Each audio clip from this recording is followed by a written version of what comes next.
ফিলিস্তিনের গাজায় একটি ভবনে ইসরায়েলি প্রতিরক্ষা বাহিনীর ট্যাঙ্ক থেকে ছোড়া গুলিতে ভবনে অবস্থানরত 2 ইসরায়েলি সেনা নিহত হয়েছে এবং আরও 2 জন সেনা আহত হবার খবর পাওয়া গেছে।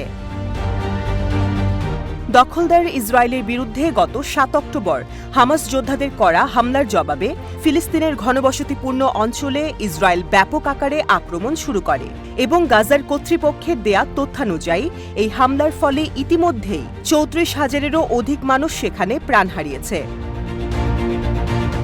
সংবাদপত্রের দেয়া তথ্যমতে আক্রমণ শুরু হওয়ার পূর্বে ইসরায়েলি বাহিনীর একটি অংশ হামাস যোদ্ধাদের অতর্কিত হামলার শিকার হয়। হামলা পরবর্তী সময়ে উভয় পক্ষের গোলাগুলির মধ্যে একটি ইসরায়েলি ট্যাঙ্ক তাদেরই কমান্ডারদের সংরক্ষিত একটি স্থানে গুলি ছুড়ে মারে। ট্যাঙ্কের ছোড়া গুলিগুলো সেখানকার একটি ভবনে যেয়ে পড়ে, যেখানে বেশ কিছু ইসরায়েলি সৈন্য তখন আশ্রয়ের জন্য অবস্থান করছিল। টাইমস অব ইসরায়েলে ঘটনার এমন বিবরণী প্রকাশিত হয়েছে। ইসরায়েলি প্রতিরক্ষা বাহিনীর সূত্রের বরাত দিয়ে সংবাদ মাধ্যম জানায় যে গত অক্টোবরে শুরু হওয়া সামরিক অভিযানে এই পর্যন্ত নিশ্চিতভাবে 263 জন ইসরায়েলি সৈন্য নিহত হয়েছে, যার মধ্যে কমপক্ষে 43 জনই নিজেদের আক্রমণ কিংবা দুর্ঘটনার শিকার। এর কয়েকটি কারণ হিসেবে যোগাযোগের ক্ষেত্রে তাদের দক্ষতার অভাব, ব্যক্তিগত দুর্বলতা ও অনীহাকে উল্লেখ করেছে সংবাদ মাধ্যম। গত অক্টোবরে সামরিক অভিযানের কার্যক্রম শুরু হওয়ার পর থেকেই ইসরায়েলি প্রতিরক্ষা বাহিনীর বিরুদ্ধে আবাসিক এলাকা, হাসপাতাল ও বিশ্ববিদ্যালয় সহ গাজার অবকাঠামোতে বারংবার বোমা হামলা করে ধ্বংস করার পাশাপাশি আন্তর্জাতিক সহায়তা কর্মীদেরকেও আক্রমণের অভিযোগ পাওয়া গেছে।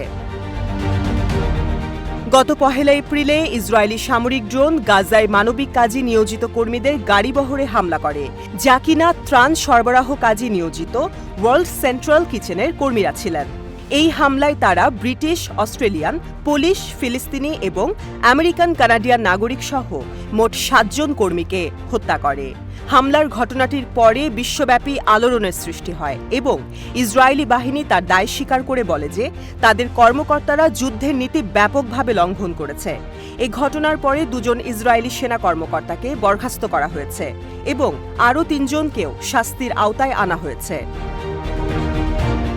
উক্ত ঘটনার পর ইসরায়েলি প্রতিরক্ষা বাহিনীর মুখপাত্র ড্যানিয়েল হাগারি হামলাটিকে একটি গুরুতর ঘটনা বলে উল্লেখ করে এর দায় স্বীকার করেন এবং এটি যে খুবই ন্যাক্কারজনক একটি ঘটনা সেই ব্যাপারেও তার মত ব্যক্ত করেন। এছাড়াও আগামীতে এ ধরনের ঘটনার যেন পুনরাবৃত্তি না হয় সে ব্যাপারে তিনি প্রতিশ্রুতি প্রদান করেন। এদিকে এনবিসির দাবি অনুযায়ী গত মাসের শেষের দিকে ইসরায়েলি সামরিক বাহিনী দক্ষিণ গাজার এলাকাগুলিতে বোমাবর্ষণ করে যাচ্ছে, যে অঞ্চলগুলোকে পূর্বেই উচ্ছেদের অঞ্চল হিসেবে ঠিক করা ছিল। ইসরায়েলি প্রতিরক্ষা বাহিনী এই প্রেক্ষিতে বারবার হামাসের যোদ্ধাদের বিরুদ্ধে এই অভিযোগ এনেছে যে তারা বেসামরিক নাগরিকদের মানব ঢাল হিসেবে ব্যবহার করে, কিন্তু নিজেদের বেলায় জোর দিয়ে বলেছে যে ইসরায়েলি সৈন্যরা নাকি আন্তর্জাতিক আইন মেনে চলছে।